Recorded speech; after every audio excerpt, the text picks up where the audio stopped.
Hi, Anthony. How are you?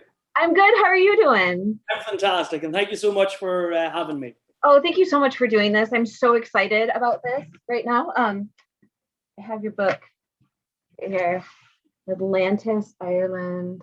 Can you so Anthony, you have a few things going on that I would really like to talk to you about. So whatever topic you want to dive into the deepest, we will, but I want to talk about your Keystone University.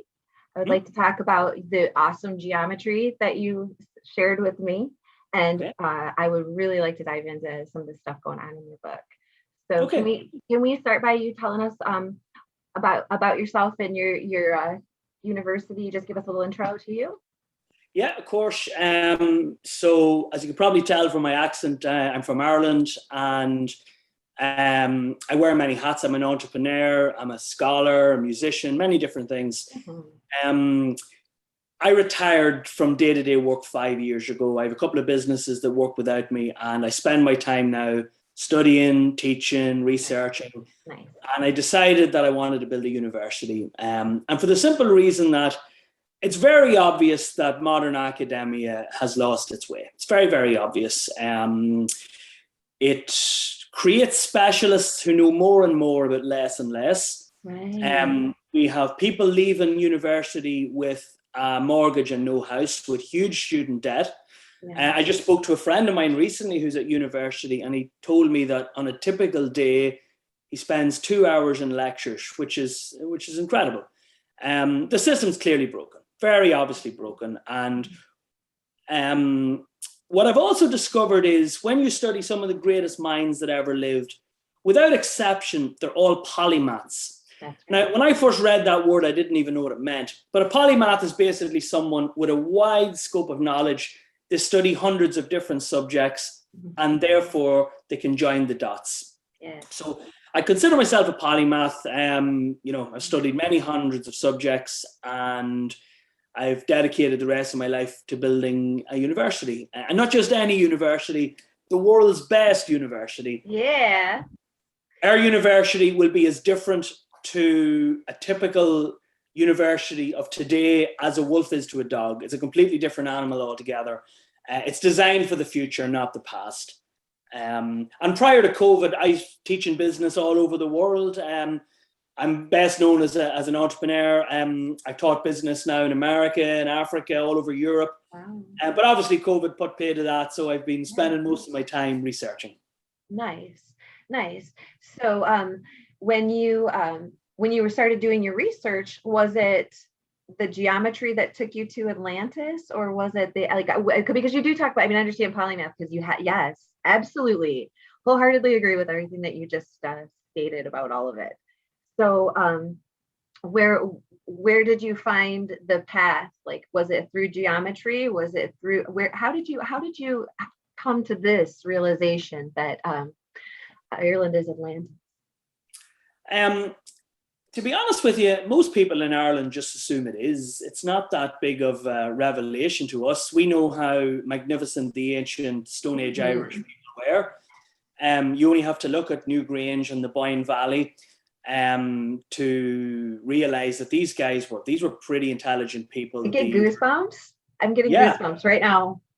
absolutely. Um, to put it in perspective, Newgrange, which is without doubt the zenith, the finest of all Ireland's Mhm.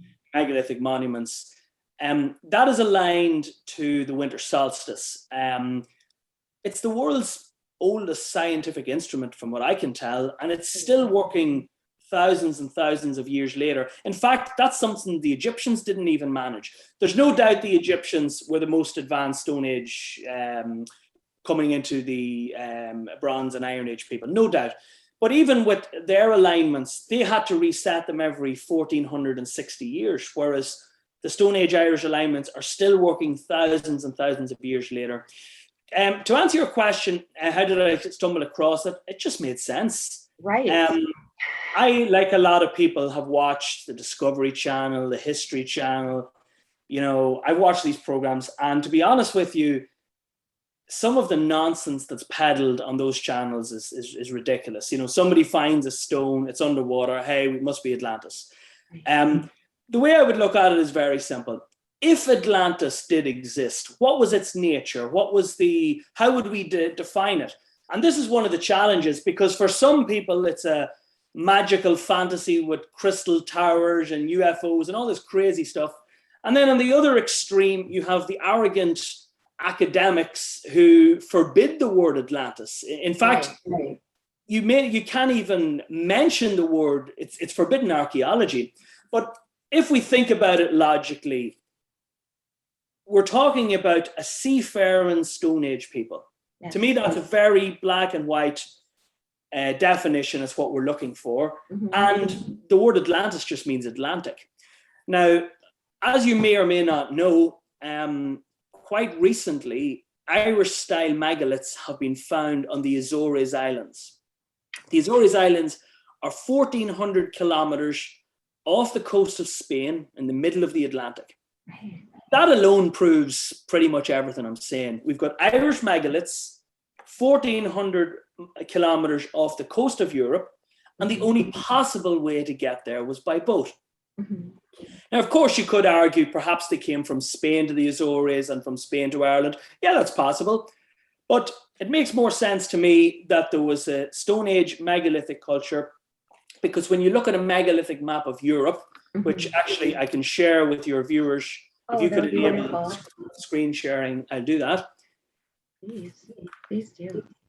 But if you look at a megalithic map of Europe, it's very obvious these people were seafaring. In fact, we know that people have been sailing the oceans for tens of thousands of years. People sailed to Australia 65,000 years ago. So why is it a surprise that people were sailing the Atlantic 5,000-10,000 of years ago? It's just logical. Yes, exactly. You know, and most people in Ireland realize that our history has been completely butchered, both by two bloodthirsty empires. Let's be honest: the Roman Empire, the Church, basically the Vatican, yes. And of course the British Empire. And it's quite obvious to us that our history has been completely butchered, and perhaps it seems to me anyway that there is at least one, perhaps more chapters that have been intentionally ripped out of the book of history. I think man is so much older than we realize. I think that there were many pockets of people around the world, not just Ireland. Very obviously, there was something special happening around Indonesia, for example. In Korea as well, there's some pretty incredible artifacts there. Yes. And no matter where you go in the world, Sumatra, absolutely. Exactly. Mm-hmm. So ultimately, Newgrange and the Boyne Valley was built long before Stonehenge, long before the pyramids of Egypt. Mm-hmm. We know these people had boats. In fact, we know that they had boats capable of carrying 10-ton stones, 10-ton boulders. Can you imagine how advanced a boat would need to be to carry a 10-ton boulder? Right. The understanding of physics and buoyancy alone is just like... It's incredible. So, yes, please continue. I'm sorry, I'm listening. It's just like to think, sorry, just real quick, but to underestimate humanity, because when we do that, when we say they weren't capable of this, what we're saying is we doubt our ability to have been capable of that with those resources or in that time, because they were us. They were humans too, and they were capable of so much. Please continue. Yeah, and here's just a really simple point. They had the exact same brain we had. Exact same brain. How long do you think it took man to realize that wood floats? You know, this is not rocket scientist. Our species is called Homo sapien, or technically Homo sapiens sapien, which means wise man. But I really think we should rename ourselves Homo ignoramus, because we are so ignorant about our ancestors. You know, we just assume that we'd a bunch of cavemen who couldn't do anything. But these are the people that figured out astronomy. These are the people that first figured out mathematics, that first figured out agriculture, first figured out tool making, all of these incredible things. The oldest of the Homo line, Homo erectus, and way back to the hominins.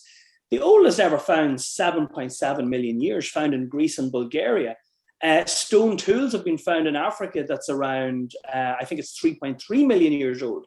So are we really expected to believe that 3.3 million years ago, pre-humans were using stone tools, and then absolutely nothing happened for what, 3.299 million years, and then bang, civilization burst into life in the very place that the three leading religions in the world say it did. Right. Obviously, all Abrahamic, by the way. All Abrahamic. You know, now it's quite foolish to think that nothing happened anywhere in the world other than the Middle East. That's quite foolish.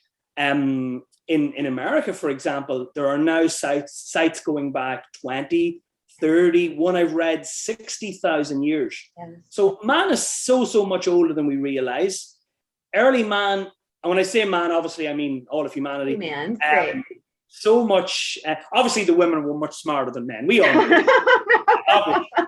Nice recover there. But you know, humanity has been going back so much longer than we realize, and the dates keep getting pushed back. For example, when I went to school, people were apparently only in Australia for 300 years. That's what we were taught at school. Today, it's now 65,000. Right. When I first started studying astronomy, the universe was a couple of billion years old. Now it's even older. And actually, I'll not dig into this too much, but I'm going to put something on the record now. This is 2021. By 2030, the Big Bang Theory will have completely crumbled under its own weight. It's the biggest pile. It is the most magnificent house of cards ever erected, but it's complete nonsense. It's like, absolutely. You know, it's like, well, okay, no, it's not. It doesn't work. It just doesn't. It doesn't fit the evidence. The really ironic thing.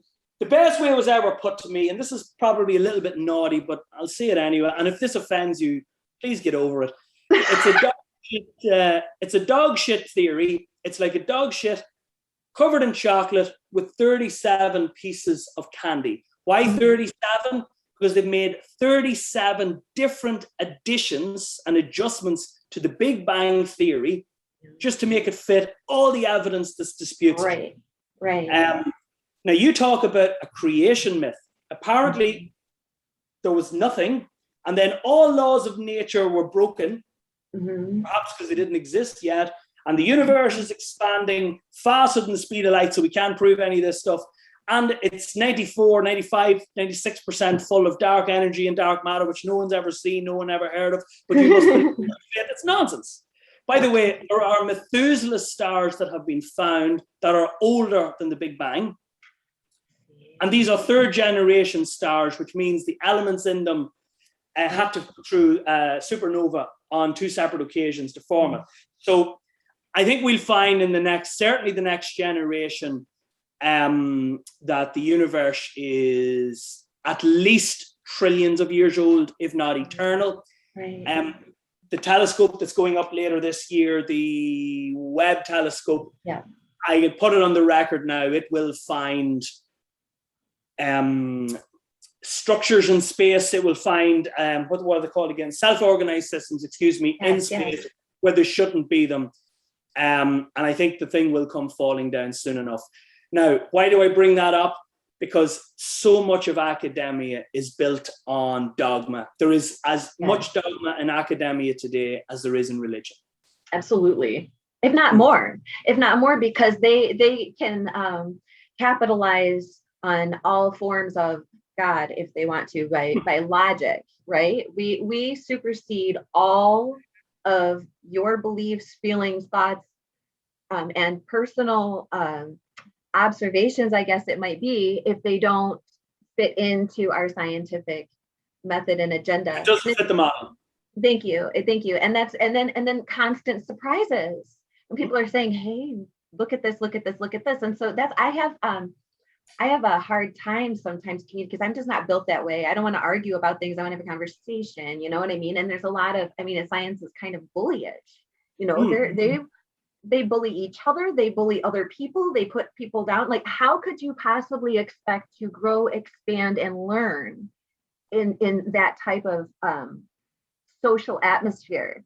No wonder we're so stunted, right? No wonder, because they have completely taken out the element of imagination, of creativity in the sense of non-logic, which Einstein was a huge proponent of. If you asked him if he was smart, he would say, you know, you're genius. He's like, no, I'm infinitely curious. And exactly. he valued his gigantic imagination. Yeah, I would call it a scientific snake pit. That's what I've experienced.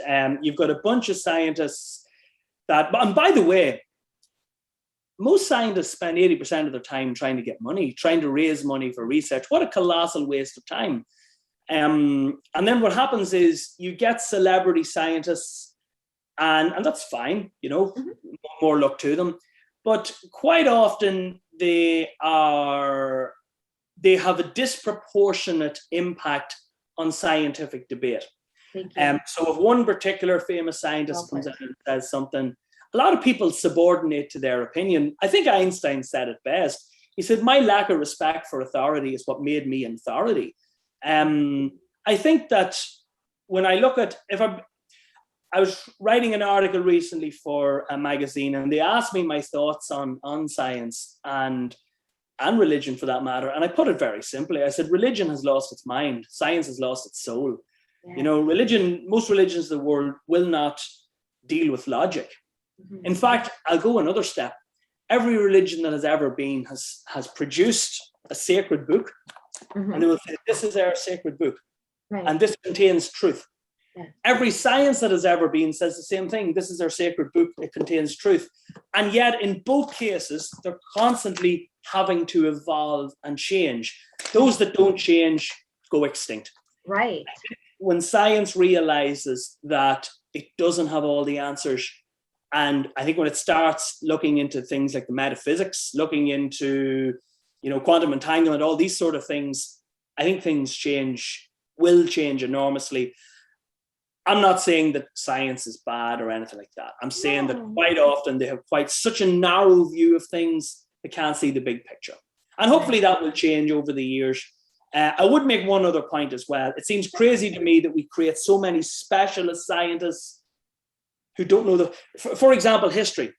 In order to understand history, having a degree or a diploma or a doctorate or a professorship in history is not enough. You need to know about genetics. You need to know about mythology. You need to know about, you know, boat building. You need to know about art, astronomy, all these different things. Most scientists don't know the first thing about anything other than one subject. That's a major flaw in our system. It's something we want to do something about. Absolutely 100%. Absolutely 100%. Because I have had this experience. Oftentimes I will repeat the same question to many different people that seems really simple. Not any particular question, just this is a method that I approach things with. And ask different people the same questions repeatedly, and even come back later and ask them the same question again. And a lot of times they're like, man, this chick is dense. She's just not getting it. She keeps, like, no matter what we tell her, she keeps asking this question. And the reason that I keep doing it is because of the diversity of answers I receive. And it could be something as simple, like I was talking to my friend who's a geometry teacher, and we're talking about ones and twos, and then I'm talking to my other friend, zeros and ones. And I'm talking to my other friend who is more of like a metaphysics thing. And then all of a sudden now 0 and 1 is this totally incredible thing that we all kind of share with each other. You know, these, like, she put it, that she calls them oddballs, because they kind of throw off, they make everything go haywire, you know. Yes. And this is the mathematician who's saying this, you know, and then the metaphysical guy, and then me as the artist, and like kind of like we're all like, yes. That is not something that's possible when people are, like you said, like singularly minded or not open. And when you end, I'm asking two people the same question and getting quite different answers. And I'll continue to ask questions about ones and zeros. You know something, Heather? One of the biggest problems with our modern education system is it teaches you that what you do know is more important than what you don't. And that is a huge, huge blunder. Most of these guys, I know a lot of science, a lot of academics, these are good, decent people, and they're trying to do their best. But the challenge is they are so wound up in being right. How on earth are you going to make a breakthrough if you're not willing to be wrong? And secondly, and here's something really cunning, every time there's a scientific breakthrough, they celebrate it. What they don't tell you is we've been wrong for hundreds of years, and many different careers have been destroyed because of it. Destroyed. The horrific practice of human sacrifice is alive and well in academia, but it's just called career sacrifice. I know of at least 10 academics who have had their careers completely destroyed, ridiculed, all of that, because they've said something that goes against the model. It is horrific. And this has been happening for hundreds of years. That's a model that needs to be changed. People who talk about freedom of speech, they talk a good game, but talk is cheap. At the end of the day, what happened to all the great debates when academia and the Renaissance and all those debates was a key part of it. Now it's not debates. It's I find, just from my own personal experience, that this is just my own observation of my experience, that people who talk about things most are generally the ones who are most lacking it or driven by it, right? So like, I totally believe in freedom of speech, but I don't often address that. I just let you talk. And then I just that, okay, freedom of speech, it's not an issue. Just say what you need to say. If you're being rude or crass or any of that, okay, well then that's different, but I'm not asking you to not say the thing you're saying. I'm just asking you to not offend someone else or tear someone else down like that bullyish way, right? And it's just really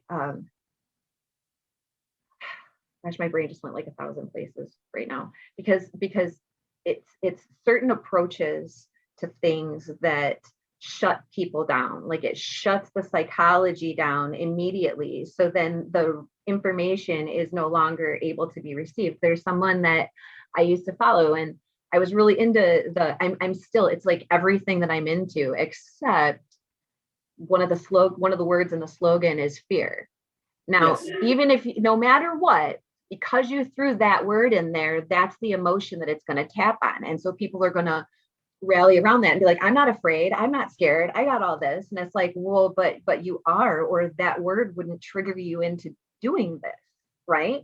And so the whole entire network of things is based on one word in the title and one word in the slogan, and they're devastating because they create this atmosphere of people where we're allowed to behave this way, we're allowed to be driven by this, we're finding our power and our insecurity, and we're like being bullies, we're lashing out at people. I don't need to participate in that to get the information that I need. As a matter of fact, I would prefer to not have that in my life. It interferes with my ability to learn, to process, and to be joyful. It's so just robbing of your joy. So all of this happening in science and religion, and I mean, like, because religion, a lot, not all of them, but certain religions will just steal your joy. Just take everything. And that, I think, because I love what you first said about what wasn't the first thing you said, but what you said about the history being stolen and certain parties being responsible for that theft. And that it's taboo to speak of this, but it's crucial and important and necessary, because what we're doing is systematically tearing something down and then using the same blueprints to create something else. So all we're doing is recreating the same thing that we're trying to not. Okay, so religion drives you crazy, right? You don't agree with it because you got logic and you're a scientist and you want to be able to look at these things like this. You just created another system that's basic mechanically the same as this thing that you're opposing to. So what you've now become is polarities of the same item. That's the problem.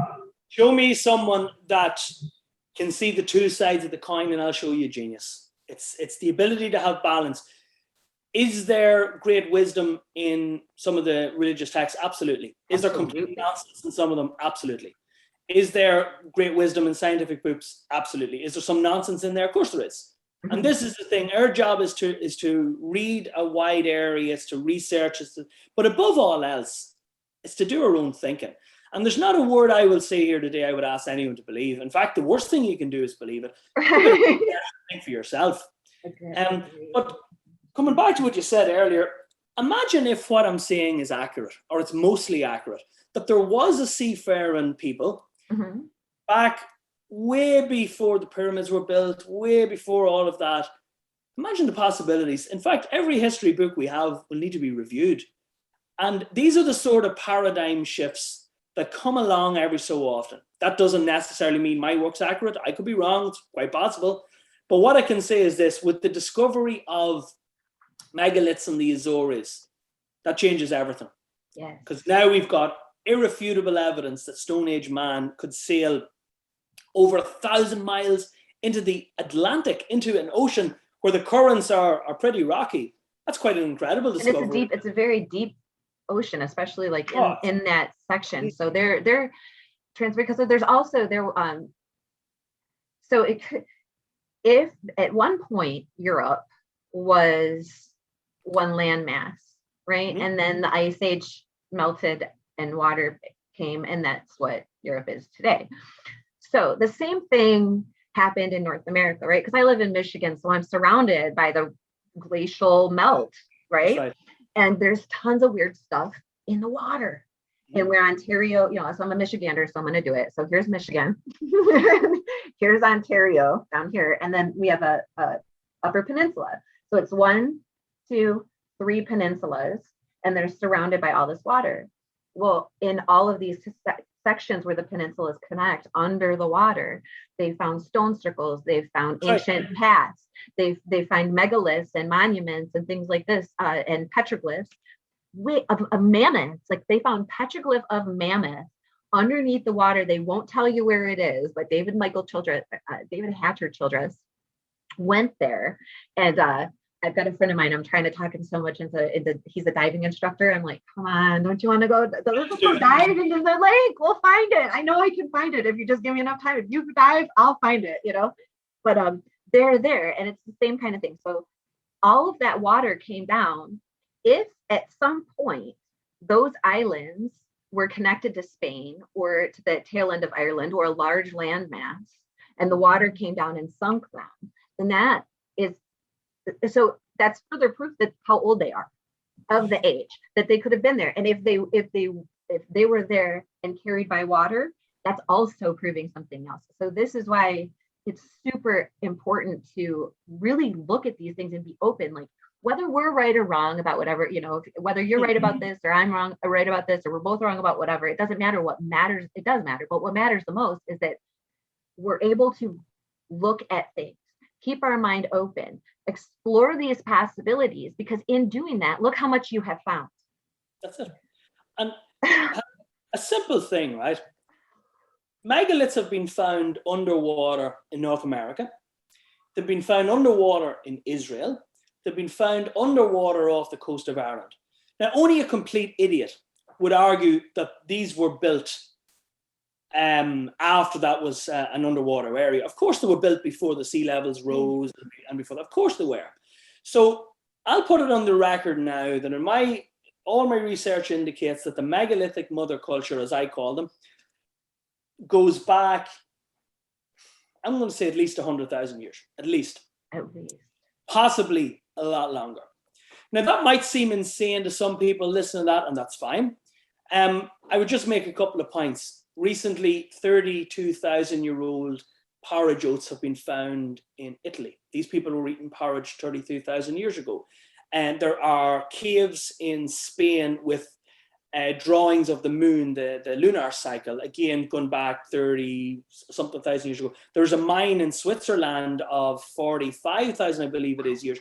So the dates keep going back and back and back. In Ireland, there have been 3 separate sites, completely independent of each other, where Stone Age tools have been found that are 300,000 and 400,000 years old. Yes. One of those was found just 9 kilometers from Newgrange. Now, our brainbox academics explain this away, that they hitchhiked to Ireland on icebergs. Now, I've heard some nonsense in my day, but that's right up there. And actually, one of the other explanations is that these were planted by antiquarians who wanted to give Ireland an older history. Now, where do you go to get a 400,000-year-old stone? You don't get it in the convenience store. It's crazy. And all of this nonsense came out of the false belief that Ireland was frozen over during the Ice Age, which again is rubbish. Mm-hmm. When I first wrote the Atlantis Ireland book, and in fact, the original name of that book was Megalithic Mother Culture, but I decided to call it Atlantis Ireland because there is a deep yearning to solve that mystery. The faded memory of Atlantis has been around for a long time because people want a satisfactory answer to the riddle. And if I'm going to be really blunt about it, really, really blunt, an ancient island in the Atlantic that does exist is a lot more practical explanation than an island that doesn't. That doesn't. There is no sunken landmass in recent history. Yes, by the way, there was a sunken landmass in the Atlantic 15 million years ago. It's called Icelandia, which went from Iceland to Ireland and Britain, that whole area. But that's 15 million years ago. We're dealing last 5, 10, 15,000 years in history here. So one of the main problems and the main reasons why the legend of Atlantis hasn't been taken seriously, even though it was handed down to us by Plato, one of the greatest philosophers of all time. And even though if you completely ignore Plato's writings, which I did, I read them, but I didn't use them as the basis of my work. I went to the source. The source is Egypt. Right. And when you go to the Temple of Edfu, carved on the walls, written in stone, is a record of how the founders of Egyptian civilization came from an island in the Western Ocean, the Atlantic Ocean, that was drowned in a great flood. So, exactly. So all these people one of the challenges is people read Plato and there's so many various different clues in there that they take it literally.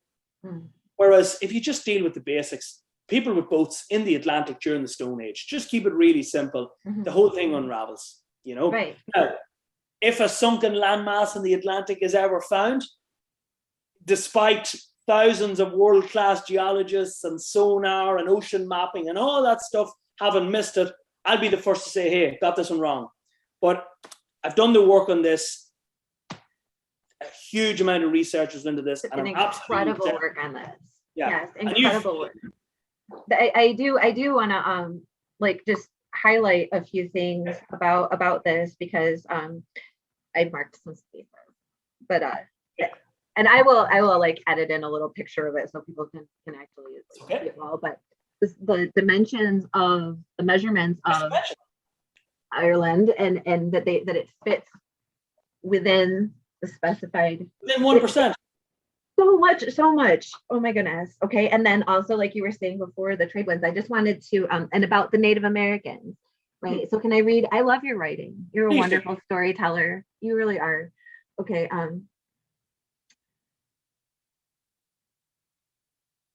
The Native Americans have many fabulous tales and moral stories which contain great wisdom.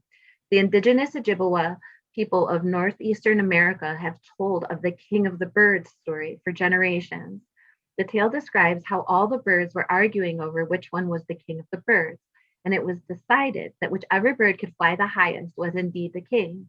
The tiny wren jumped onto the back of the mighty eagle who soared higher than all the other birds, and the eagle could go no higher. The tiny wren flew off his back to an even greater height, and that was how the little wren became the king of the birds. The exact same story has been told to Irish children for thousands of years. Native people all around the world use stories to give hope and teach wisdom. They learn the hard way that it's not those who can inflict the most suffering, but those who can endure who eventually prevail. Beautiful, absolutely. And the stories, the stories, they're the same. The stories. and there are so many other stories that are identical. And these stories date back long before apparently America was discovered by Columbus. I think that one's gone at this stage. I think most people realize that's a bunch most people understand that he was like a Italian pirate that like the richest Catholic people and kingdom in the world hired to take all the golden resources from yes, from a civilization that they were already well aware existed and had been trading with, right? So, but when people can't read, they have to take your word for it. Right. So there's like a huge period of time that we don't really know where it went. And then there's another period of time that's a little bit shorter that there's conjecture like where it is and where parts of it went or how things of it lined up, like they don't line up. So when we talk about these things, it's kind of difficult to put things in exact points and places, because the average person couldn't read. So you could tell him this happened 200 years ago, or you could tell him this happened last fall. And there's no way for that person to get the information to know when this happened or when this didn't happen. So they would draw pictures, right? Like the churches are filled with these stained glass windows that are basically comic strips, to say another way, they're memes of Bible stories or of different types of right religious fodder that the average person could look at and understand. But now we're interpreting this from an image as opposed to from written text, so it could be interpreted lots of different ways and changed a lot of different ways. So, and I understand, I love symbolism. I love trying to break down symbols. And I also understand the importance of hiding information sometimes. So I will make pictures that are actually notes of what I'm learning or what I need to remember. And I'll show you the pictures, but you will never know what my associations with those specific, I call them experiential images, because you have like this experience when you're looking at it and it's like, oh, this now. So it really made it hard to first of all distinguish what was right, what was correct, what was incorrect, right? When things happen, timelines, right? Truth and fodder, fallacies. It was really difficult for the average human being to know any better. So they trusted these stories because they were told time and again. And so now we're like, but those stories, now we have access to the internet. The vast majority of people on the planet are literate to some degree, right? And so people talk about the media and they talk about all of this stuff. That's its job. That's what it's going to do. It's your job to know better. It's your job to know better. That's the function of this thing. And if you're going to get mad at it for doing its thing, stop listening to it. It's your responsibility to step away from that, but it's also important to know what is going on in the world and what the type of what pictures are being painted on the windows. Right.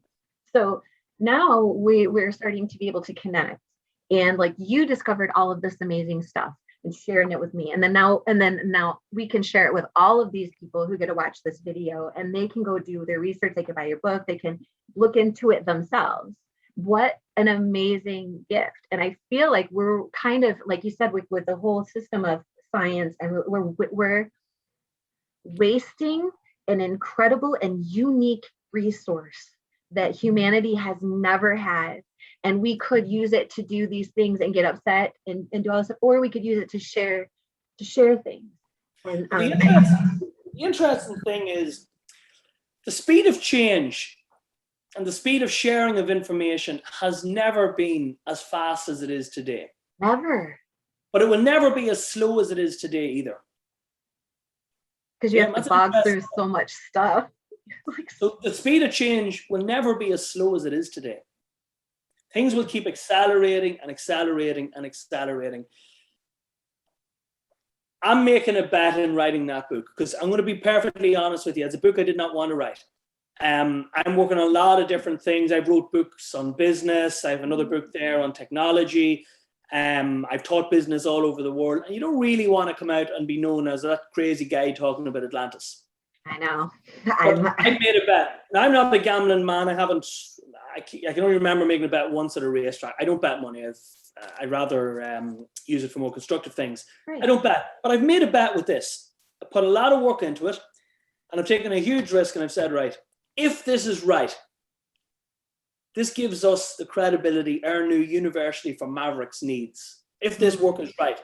And it gives the whole entire academic establishment a bloody nose and a kick up the backside that it badly needs. Because let's be honest, it's not that hard to figure this out. Okay, there's a legend about an island in the Atlantic. These people had boats. Well, hang on a second. Ireland's in the Atlantic, and we know for sure those people had boats. This isn't rocket science. This is not that hard to put together. And what I actually did with my research is I projected back in time, and I goes, okay, how did civilization emerge? What are the telltale signs? And to me, the telltale signs is astronomy. It is writing and language, agriculture, boat building, these type things. You find a heck of a lot of evidence that they all started in Ireland. Now, I know most academics would go crazy when I say that. They have their little model, and their little model is nothing in the world happened except for in and around the Middle East, and then it all moved. The Celts apparently came to Ireland from the West. Have you ever heard such nonsense? Who are the Celts? The Celts were those who left Ireland. Quite obviously. Again, follow the megalithic map. And why did they leave Ireland? Some of them were exiled. Some of them were kicked out. Some of them went looking for new lands. Some of them went adventuring. Is there a people in the world who like traveling more than the Irish? I don't think so. And some of them went looking for metal. This is something the academics have missed. You typically find megalithic concentrations near old mines. Take Cornwall in England, for example, or take the metal mines in Spain. Now, the evolution of megalithic monuments is very obvious. When you move from the very west of Ireland across the country to the east, you can see the progression. On the very, very west coast of Ireland, what do we find there? We find submerged megaliths that were built before the sea levels rose. Right. And as we move inwards, we find wedge tombs, exactly like we find in the Azores Islands. You go to the Burren in Ireland, there's 150 wedge tombs. You go to the Azores, you look up Azores megaliths on the internet, you can read the paper yourself, Irish-style megaliths. As you move across Ireland, the megaliths get more and more advanced. You can see the progression of ideas until you reach the Boyne Valley, which is quite a magnificent treasure. It really is spectacular. And by the way, what most people don't realize about the Boyne Valley is some of the mounds are aligned to each other. So the sun will shine into one of them in the morning and into another one in the evening. These guys were astonishingly advanced. You look at Doth, because Doth goes toward the other two. There's one toward each of them. And actually, it's so weird too, because the way that the Boyne goes around, Newgrange is actually in the center, because there's an earthen mound, a circle, like a circle that's not a cairn, but was probably had wooden posts. That's right. The wooden post was an earlier type. That's right. Exactly. So when you look at it from that perspective, it puts Newgrange directly in the center of these three other points at the curve in the River Boyne. And it's really, really, really interesting, because I have this thing about sideways, right? Like I started with 60 degrees in astrology is like a really big, like a number that's used often, right? And so is 30 degrees. But we also know that like things tend to be a little bit different, So instead of using a 60-degree radian, so coming out of it, so if I took a circle, I don't make a huge mess. If I take a circle and I divide it into these, hold on, I do have it.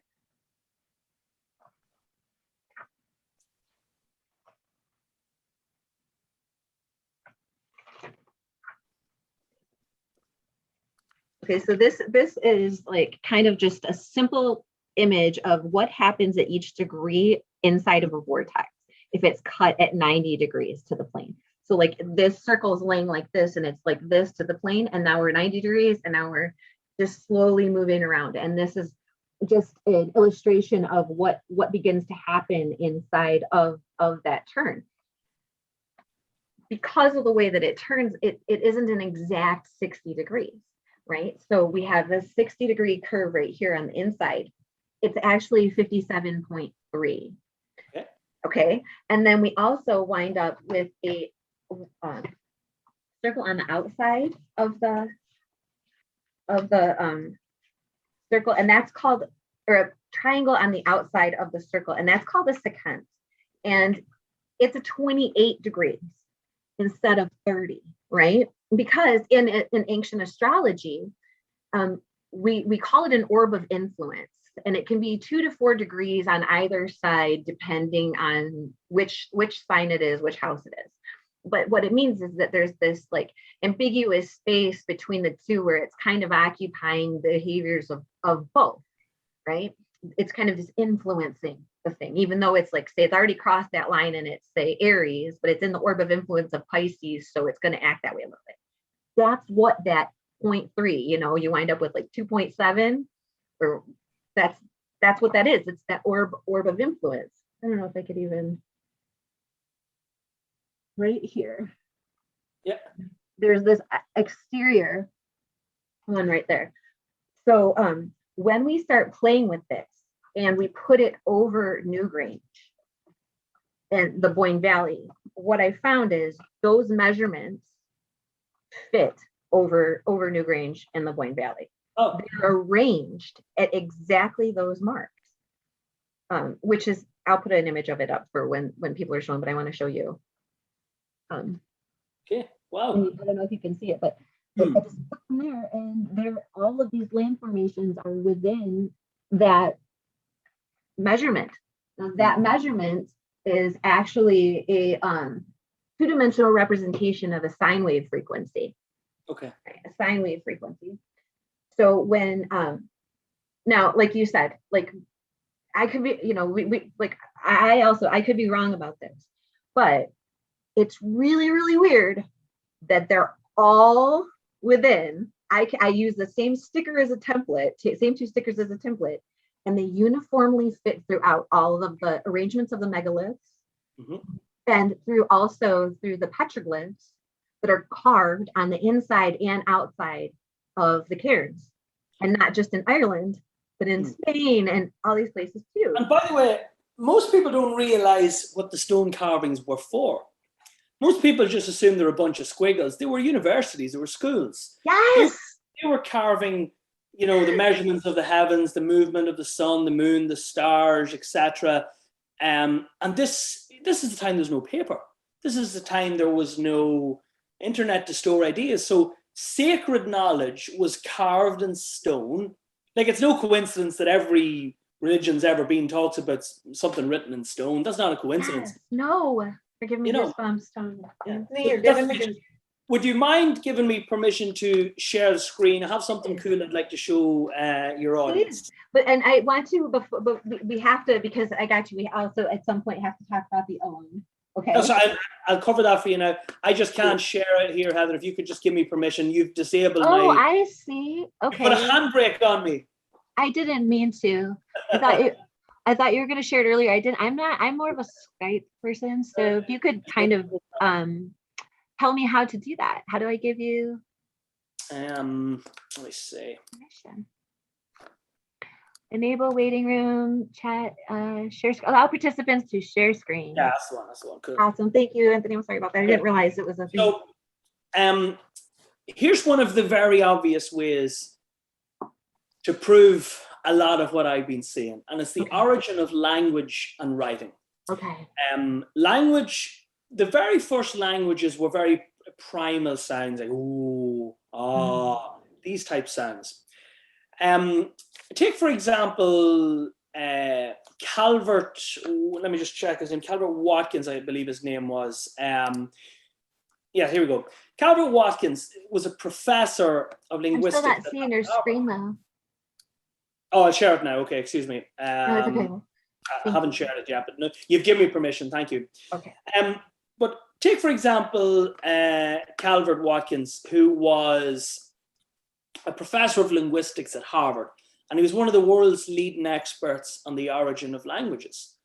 Now, he concluded that Old Irish Gaelic is an extraordinary ancient language and is one of, if not the closest to the very first language, what's called the missing mother tongue. They call it the Proto-Indo-European language. Right. And again, it seems to me that Old Irish is that language. And again, an old language that does exist is a lot more credible for a language that doesn't. If you actually study the components of what made up the Proto-Indo-European language, it obviously came from an area that had snow in winter because of the language they used. There were a couple of telltale signs in it. But one of the greatest proofs, you see, extraordinary claims require extraordinary evidence. And one of the greatest proofs for what I'm saying, so what am I saying in a nutshell? The ancient Irish had a highly advanced for their time civilization, long before the pyramids, long before the rise of Greece, long before that. Now, anyone who's seen the magnificence of Newgrange or seen the magnificence of any of the, it's around 100,000 Stone Age constructions, will realize, yeah, that makes sense. But Ireland does not appear in history books. You read a book on ancient history. If someone wants to find Atlantis, they will generate a fantasy of looking for pyramids. What an incredibly dumb thing to do. Because even the Egyptians didn't build pyramids at the start. That was the end. At the start, what did the Egyptians build? Mounds and stone circles. There is stone circles in Egypt from a civilization they've completely forgotten about that was discovered recently. Mounds were built long before pyramids. In fact, if you read the Egyptian Book of the Dead, if you read some of the old texts, they talk about mounds.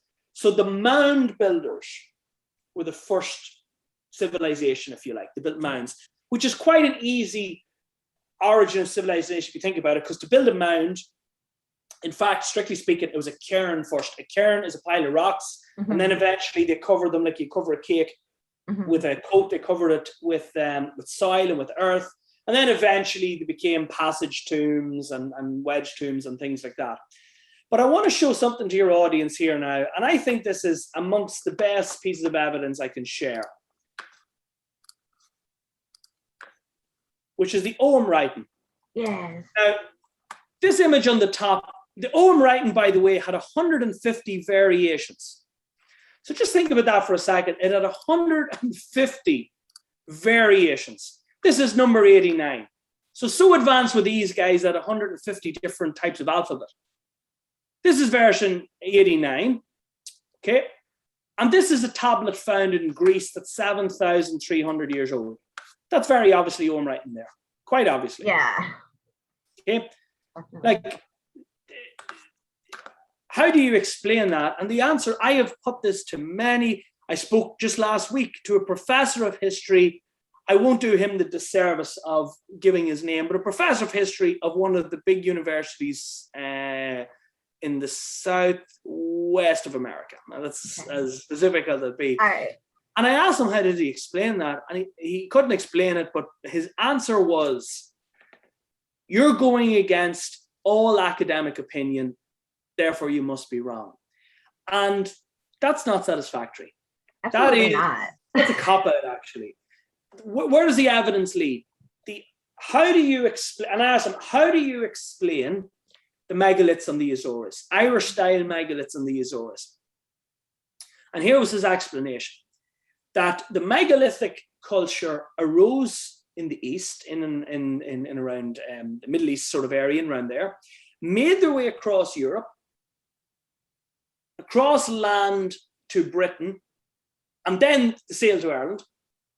And they also sailed from Spain to the Azores, but they didn't use boats any other time.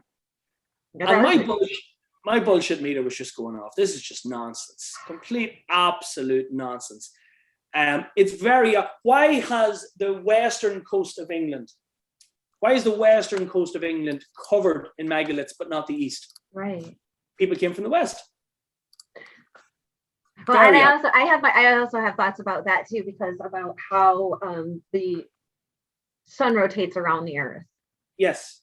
So there's a actual like physical reason why, if my research stands strong, that there's actually, because they are scientific utensils. Yes, they're like yes, they're universities, yes, they're places of learning, yes, they're all this, but like you're saying, they're machines, they're components to a larger operating system, right? And so, and they're from, in my hypothesis, they're using the global electric circuit. So they're using the currents of the earth, the electricity, the sun, obviously, right? So their placement has a lot to do with the angle that they're receiving, and also that they're projecting. And I like what you're saying too, because it's like some of the oldest stone calendars in the world have been found outside of like Sudan, and then Adam's calendar in South Africa, which like Michael Tellinger's done a lot of work on that. And I disagree with him on a few things, but for the most part, I'm like, that guy knows what's going on with these, and it's unfathomably old. And how it by the time things like this were put into function, people had a pretty good idea of what they were doing. Oh yeah. It wasn't like they were just like, hey, everybody on the whole planet, let's simultaneously try this experiment. Who does that? That's, like you said, that's a gamble. You're not going to do that. You're going to learn, and you're going to build, and your understanding is going to increase. And then they're placed strategically. And like coming from the West, yes, I mean, on that side of England, but I think that those are purposefully placed there for their function. Yeah, absolutely. These people were they're just so much more advanced than we realize. Now, here's the most ironic thing of all.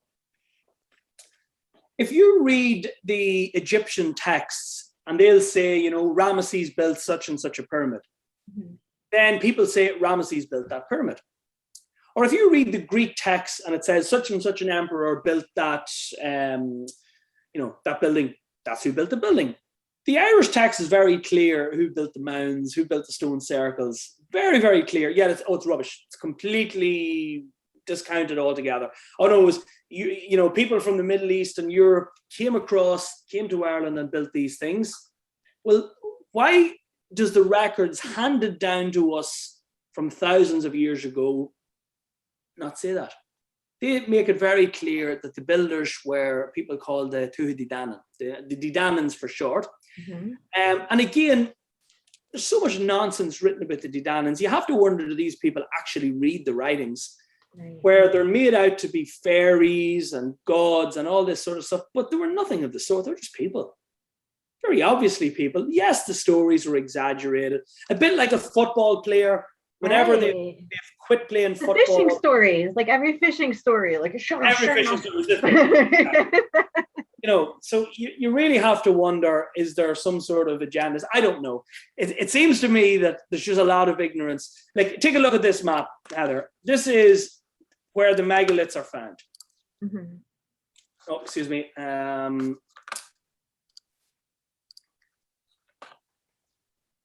Only a complete idiot would argue that the people did not use boats. Okay, they're found all around here, all along. Even these remote islands, the Shetlands and the Orkneys, spectacular megaliths. And of course, the Azores is away out here somewhere, and they've got megaliths on too. So the fact that these ancient people were seafaring is completely lost on academics. And when you realize, if someone could sail halfway from Europe to America, why not sail all the way? Keep going. Keep going. And then that brings us to America, because you also have done the research on that. Like, obviously, we just told the story about the birds, about the little wren. But what I love about your book is that you break it down per region, and you're like, this is what's happening in Greece. This is what's happening in the United States. This is what's happening in Britain. And because it just shows so clearly the congruency. Okay, and how they how they all, they're approached the same way, they're built the same way, they're aligned the same way. There's also one in Armenia that's super old, and I find that strange too, because so here's the connection there. The one in Armenia looks very much like Stonehenge, and it's got like a long trail of them coming up to, I'm trying to just use the best word to describe it, because it looks like a ridge. They look like spikes on the back of a dinosaur leading up the ridge to the monument there. And very close to there is Mount Ararat, where they found Noah's Ark, which, come on, it's pretty strange that there's a gigantic boat at the top of a mountain here, right? And then the Book of Ballymote, at the beginning of the book, is the story of Noah's Ark. And there's all of this question about, so we'll just recap the story real quick, is that Noah had an extra people in his family that weren't allowed to go on the ark, so he took them and sent them to Ireland, right? And then they got there, and that's who populated Ireland. The interesting thing about that is, okay, and then so those were humans or regular people from here. Not to say that the Danans weren't humans, but according to the, you know what I mean? So they get there. There's already these people there. There's already this advanced civilization there that knows all of these things. It's built all of these things, right? Could this be the exposure of these Western cultures to this new culture that is going to change the face of the planet, very literally, you know? And then they take that back, and that's what where these things start to, because we're going back to where so now his ark is over here. They go back to their roots, where they come from, and start building like Here's something interesting, Heather, in two things, actually. The first point I would make is this. History essentially says it was all one-way traffic across land, so from the Middle East all the way across Europe to Britain and Ireland. That's the flow, okay? What I'm basically saying is, no, it was two-way traffic. It was going in both directions by both land and sea. Yeah. And without a shadow of a doubt, going by sea would have been a lot safer. You're crossing a country with wild animals, wild people, difficult environments, traveling by boat and river. There is a reason megaliths are found along rivers, for that very reason. That's the first thing. Second thing I will say is this. When you look at the Boyne Valley, just as a simple example, there's 200 unexcavated sites just in that one area. Now, how the heck are we supposed to accept the datings that have been given for things when they haven't even excavated them? I don't know of any other country in the world who would put up with the nonsense that has occurred in Irish history. 3 separate places they have found tools from 300,000 to 400,000 years old, which, by the way, is older than our species is supposed to be. And if that was found in England or France or Iceland or America, that's proof of humans. But in Ireland, no, it's the icebergs did it. Must have been the same iceberg that sunk the Titanic. Nonsense. Do you know something? Time will tell. And what ultimately will happen is that, by the way, when I first wrote that book, the biggest objections to it was there was nobody in Ireland during the Ice Age. They didn't have boats, and the whole entire civilization came from east to west. They were the 3 big objections. Since that book was written, we now have found, and it's independent scientists have found it, we were just reading about it, have found proof that there have been people in Ireland from 35,000 years ago right up until now, unbroken chain. That's now been proven. There's no argument about that, which completely smashes this nonsense that you couldn't live in Ireland during the Ice Age. Nonsense. In fact, just this week, they have found bones of people living at the peak of the Ice Age about 300 miles north of Siberia on a little island. So they were living in the Arctic Circle during the peak of the Ice Age. And apparently our work is crazy saying people lived in Ireland during the Ice Age. Nonsense. Was there glaciers in Ireland? Yes. Big deal. It's an iceberg on top of the mountain. Who cares? Was there ice sheets? Yes. Parts of Ireland was covered with ice sheets. But huge parts of Ireland didn't. And at hundreds of acres of what was once Ireland is now submerged as the sea level rose, hence the famous legend of High Brazil. And High Brazil, or Brasil is the proper name, was apparently an island off the west coast of Ireland. Brasil was the guy who built Noth in Irish mythology. It's just a landmass change. So all of this stuff is conveniently ignored because it doesn't fit the model. Now, for your viewers, if we just take a simple look, this is the paper about so here we can see megalithic constructions discovered in the Azores. Okay. Now, this guy is obviously an academic in a university. He doesn't have the freedom I have. I can say what I like and I can't get fired because I own the university. Can't do that. That's another reason we need an independent university for Mavericks, because we're not going to bow down to what other people say we need to do. Now, here we go. Multiple bowls, same as Irish bullions. Irish wedge-shaped gallery. Structure similar to Irish portal tombs. Okay, this is all incredibly compelling evidence of what I'm saying.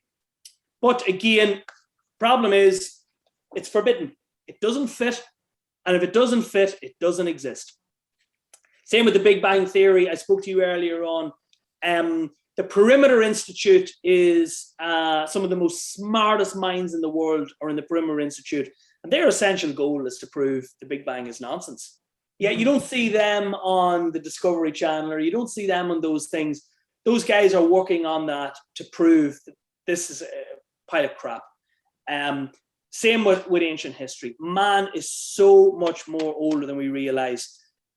I'm not saying that that Ireland is the key to it all. It's a major part of it. Obviously, things were happening in America. Things were happening all across Europe. Things were happening in Africa, in Indonesia, in Australia. Things were happening all over.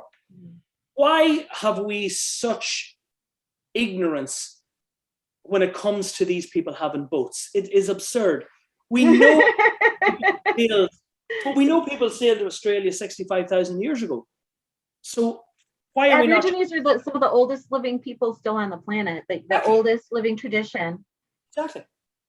They've been there longer than 300 years, I promise. Of course they have.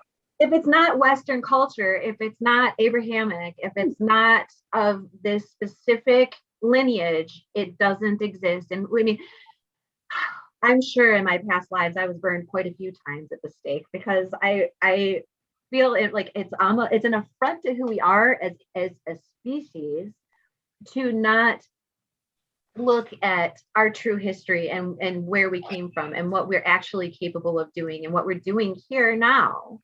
And like I said, it's fear-based because people are afraid of things that they don't know, or they're afraid of being wrong. And it's like the best thing you could do is allow yourself to be wrong, because that's where you learn the most. You know, I learn a lot more from making mistakes than doing something all the way through flawlessly, because then I don't really get into the nitty-gritties of it. And that's how humans work. But if we don't buck up and face the truth, pretty soon we are going to repeat the same cycle again. And it's like, how many times do we have to do this before we come to the conclusion that we don't have to do this? It's incredible, the dogma in academia. It is quite incredible. Now, I just grabbed 2 books from my library here. I'm just going to read something very simple. So I just want to show your listeners that this isn't just some crazy fantasy I've cooked up because, you know, I'm an Irish. People have accused me of being an Irish nationalist, using history and all this rubbish.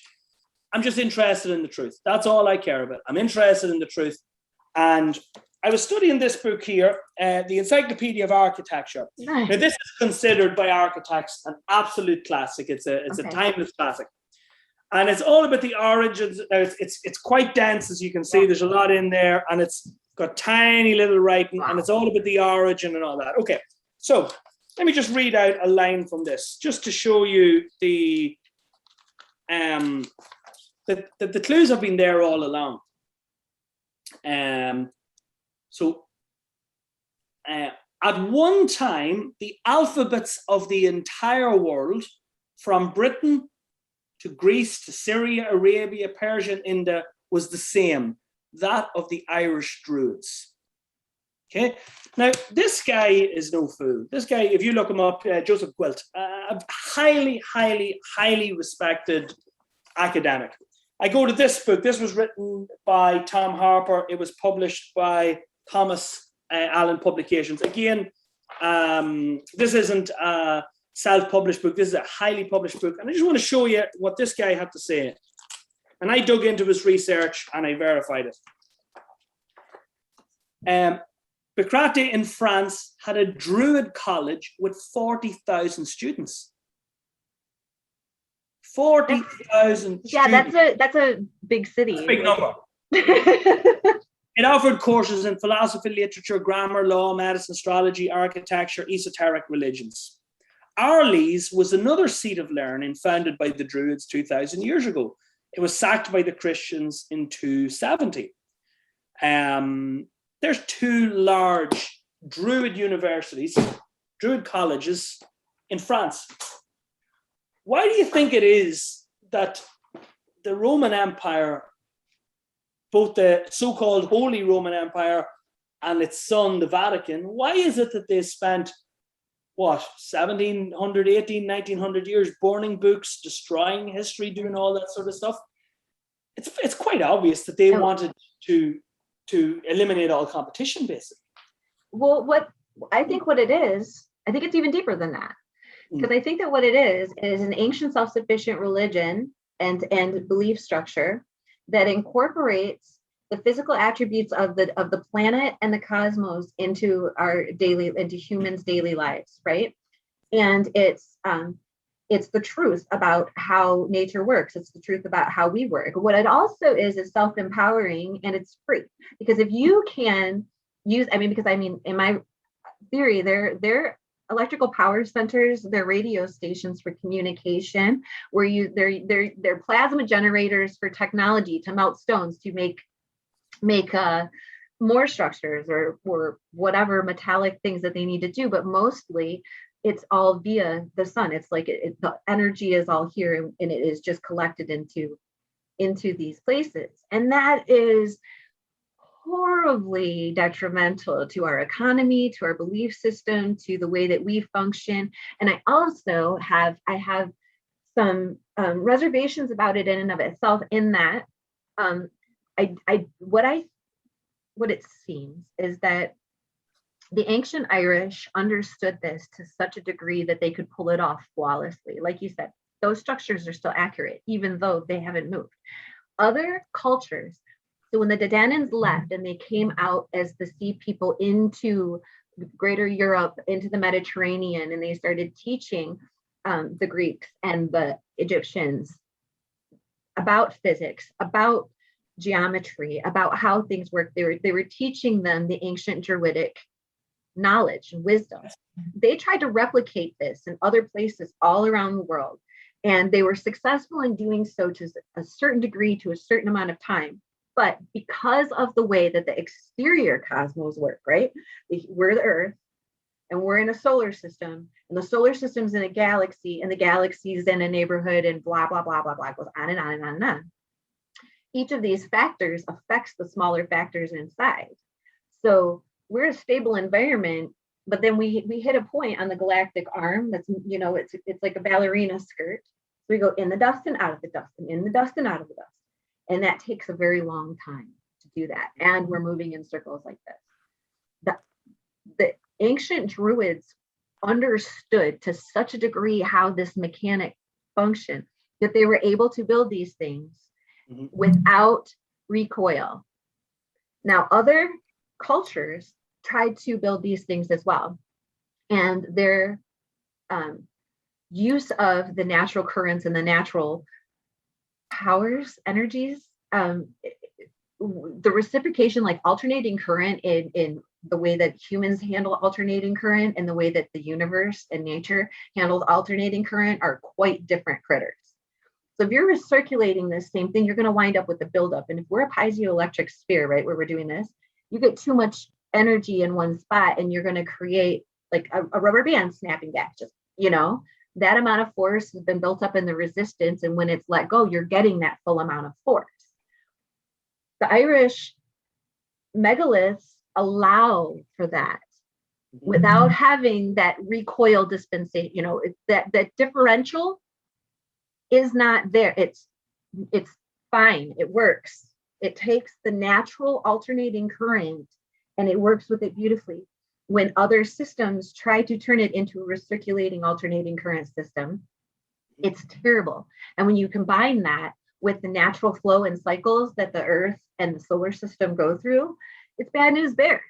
It's bad news bears. We're doing it right now, anthropomorphic space weather, and they were doing it then. And I think that these cycles are going to happen no matter what, but we intensify the effects of them on ourselves because of the way that we try to handle enormous amounts of energy we have no business trying to handle. And that's why this is so important, and why we need to really look at history so we don't repeat it, and we figure out who these people like this because they were doing it for hundreds of thousands of years. Possibly, yeah. Successfully. At least tens of thousands of years, possibly. I'm going to go with you on I'm going to go with you on 100. I think it's much longer too. I just can't. But there are things we can, and there's things we can't prove. Here's what we can say for sure: there is the ancient Irish do not feature in the history of the world, despite having the most magnificent mounds anywhere on the planet that were built long before the pyramids, long before Stonehenge, etc., etc. In fact, the famous legend of Stonehenge says that Stonehenge came from Ireland, that it was taken. Yeah. So now, who knows? Maybe it did, maybe it didn't. Right. Well, I've heard it moved up from Wales too.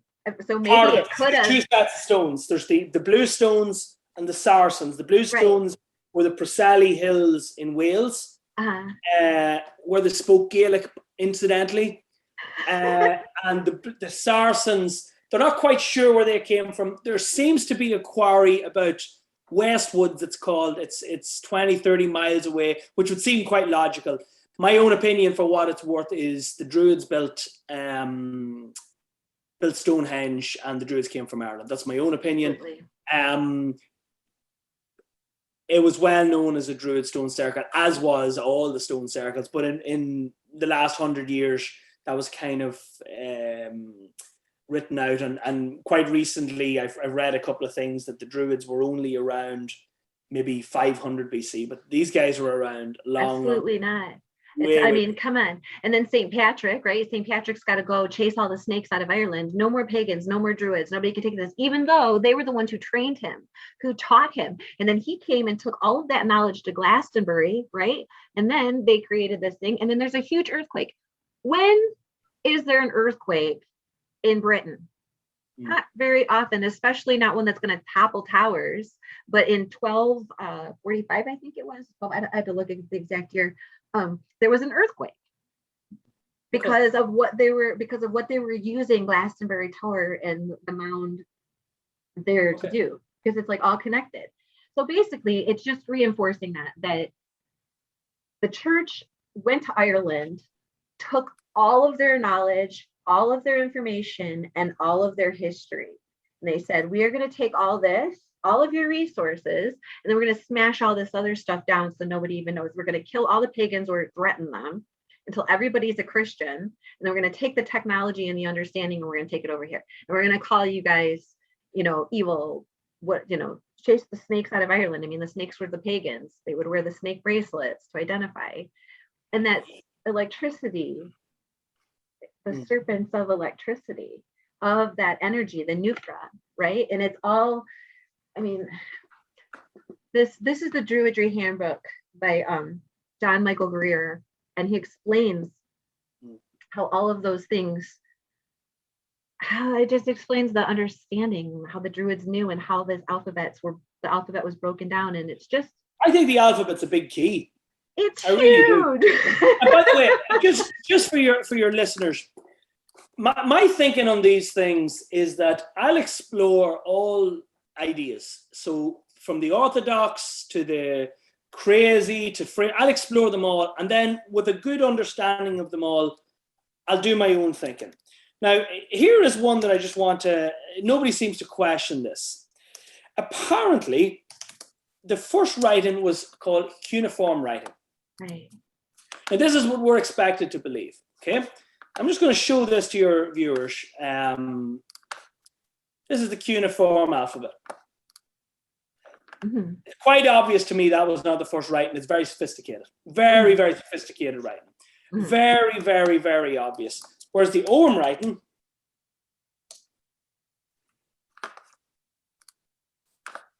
excuse me,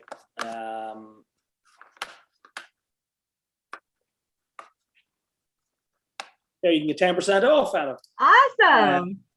It's quite obvious that was the first writing. It's a primitive writing. And it's done in fives, just like your 5 fingers. Yes. And if you go to a place in Ireland, it's called Pluis na Scríb.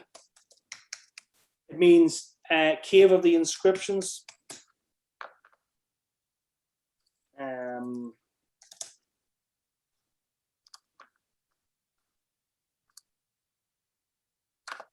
I have a picture of it in my book. Anyway, apologies for that. I have a picture of a book. You can see misdirecting you. misdirecting. I'll show it to your viewers, because again, I said it earlier on, please don't believe anything I say. It's crazy. Do your own thinking, do your own research. You know, does cuneiform look like the first writing ever? It certainly doesn't to me. It's way, way, way too advanced. Yet, if you look at the Ogham writing, it's quite a primitive writing. It's very obviously based on the 5 fingers. Now, at one time, by the way, you like this, at one time, the Ogham writing was used for numbers, musical notes, the pentatonic scale, 5s, and it was also used as just your typical letters for writing in an alphabet.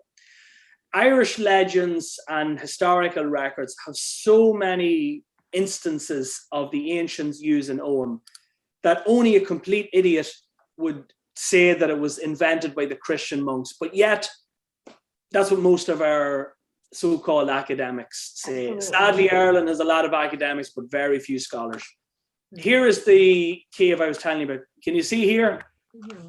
There's 2 separate caves. Very obviously, that is the beginnings of somebody trying to write. Quite obviously. Absolutely. You can see the straight strokes. And the writing would have started out as a tally system, right, in a little bit like a prisoner in jail, you know, right, the lines. It's the same sort of thing. It was a tally system because they were trying to understand the movements of the heavens, the sun and the moon and the stars. If you are up early in the morning before sunrise, and you have the pleasure of hearing the dawn chorus when the birds start singing in rejoice that the light of the world is returning, the sun. Mm-hmm. That was the mentality of early man. Where did the sun go? I'm afraid of the dark. Oh, the sun is coming back. Hallelujah. Praise the sun. Right. Okay, the light of the world. Right. Ultimately, when you really, really boil it down, and we talk today about science, we've talked today about religion, we've talked about all these things, philosophy is the mother of both. It's the mother of both science and religion. Absolutely. And the future of religion is science. Because there is a lot of wisdom in religion. There's just an awful lot of nonsense too. But there is no question there's wisdom in there. Mm-hmm. Similarly, the future of science is spirituality. It's the metaphysics. Science to this day cannot explain consciousness. It has no idea how to explain consciousness. And if you think about it, there was bacteria, single-cell bacteria on Earth 4.2 billion years ago. That little guy was more advanced than all our scientists today. They still couldn't run a single-cell organism. So while our scientists today have made some remarkable progress, I also think a little bit of humility wouldn't do them any harm. Agreed. And as Tesla said, when science starts investigating the metaphysical, they make more progress in a decade than made in the previous century. Science is now doing that. They're now looking at quantum entanglement. They're now looking at, the Higgs boson, and they're looking at these lower levels and probability. And when you get down to the quantum level, you realize it's pretty crazy stuff. I don't think it's going to take too long for people to realize that the black hole in the center of every galaxy is the closest thing we have to a god, in that it creates planets and it destroys planets. Mm-hmm. In fact, recently it was proven that black holes suck in light, information, planets, stars, cosmic dust, and shoots out water, light, information, all the elements of the periodic table, everything needed to create new life. Yep. The great recycler.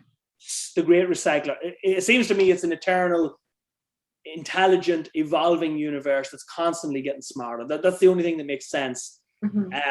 But you can take my theories, they're just theories. You can take the theories of science, religions, all the rest of it. at the end of the day, there is nothing higher than the wisdom of nature. That's absolutely true. And the more we understand how nature works, the more we understand the magnificence of the whole thing. There's not a scientist alive that can explain why does the electron not decay? Why does it spin? Why is there no entropy? Can't explain that. Or there's so many things that cannot be explained. I just think over the last 40, 50 years, I think that parts of academia have gotten very dogmatic, that you just cannot question them. Now that will come back. That's okay. That's just part of the cycle. My ideas are part of the cycle. I'm placing a bet, Heather, that the ancient Irish were an advanced people for their time. We're not talking crystal towers and all this nonsense you sometimes read. But by the way, there is magnetic crystals at Newgrange, as you know, it's faced in quartz. I was gonna say that as soon as you said that, I was like, there are crystal towers. but you know what I mean. But what we will find is, I'm absolutely certain of it. We're going to find somewhere along the line some proof is going to come out. Since I wrote the book, 2 out of the 3 things have been proven right. It's now been proven people lived in Ireland during the Ice Age. That was a complete heresy 3 years ago. It's now been proven the Stone Age had boats, the megalithic builders, as per the Azores. Now, the last thing is, where do they originate? I say they originated in Ireland. I'm not saying that because I was born in Ireland. I'm not saying that because I live here. I'm saying that because I've been all around the country. I've understood the mythologies. I've looked at the evolution and the progression of construction. And I've traveled the world learning and teaching. I've studied different topics, and it just makes sense. Of course, there's a possibility I'm wrong on it, but I'm willing to stake my life's work, which is building a university, on this bet. Because if we're right, we have our new university from Mavericks has the ultimate credibility. If we're wrong, it's really not the end of the world. Oh, that's wonderful. I am so excited. I think you're on the right track. I think that we're starting to expand history in the right direction, and people like you are helping us put a new foundation for something completely different. And I love that so much. I think that's a great note to end on. I just want to thank you so much. This has been you. Every time I talk to you, I learn so, and then I got like all this stuff I got to go research and learn more about. So thank you so much for all you've done and all you're doing, and for being here today. And I'm going to link Atlantis Ireland onto this video, and your Keystone University. And if anybody needs to ask any more questions or anything like that, maybe they can like reach you via Keystone. Of course, get me through the website, keystone.ie. Awesome. Thank you so much, Anthony. It's been wonderful talking to you. Been great. Always. Have a good one. I'll talk to you later. See you. Bye. Bye.